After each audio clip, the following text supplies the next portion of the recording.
V dnešnej dobe sa ľudia akosi viac pozastavujú nad témou zdravého životného štýlu.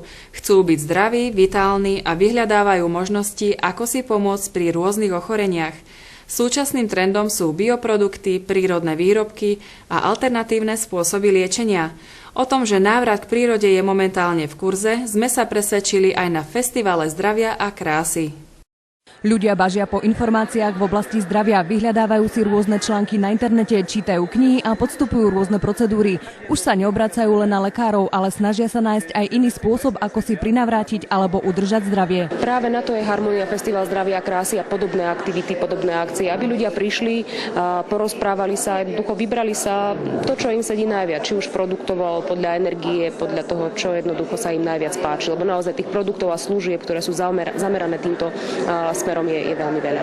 A každým rokom ich pribúda, aj na festivale sa objavili novinky. Na Slovensku beží akcia True Age prvýkrát. Ľudia o tom zatiaľ moc nevedia, tak sa im snažíme robiť takú osvetu, informovať ich o tom, čo je biologický vek a ako si v rámci poznania svojho biologického veku, ako si môžu skvalitniť a predĺžiť svoj život. Ovplyvniť svoje zdravie môže každý, niekedy postačí aj zmena životného štýlu. Tak ja môžem povedať, že ja som za posledné 2 roky svoj životný štýl 100% zmenil, pretože môj životný štýl pred 2 rokmi bol naozaj veľmi zaujímavý, skôr negatívny. Bol som pacient na hypertenziu, tak bolo to nevyhnutné už riešiť. Upravil som stravu, upravil som kompletne pitný režim, myslenie, takže všetko sa to prejavilo naposledy na krvných testoch, na množstve antioxidantov, ktoré mám, takže je to super, len treba v tom pokračovať ďalej. Zdravá strava s kombináciou rôznych cvičení dokážu robiť zázraky a takýmto smerom sa dnes uberá čím ďalej, tým viac ľudí.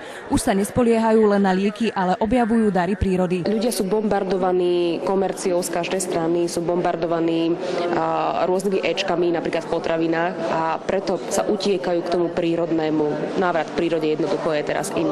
V kurze sú tradičné metódy liečenia, ľudí oslovuje čínska, indická medicína a dokonca sa vraciame aj k radám našich starých mám.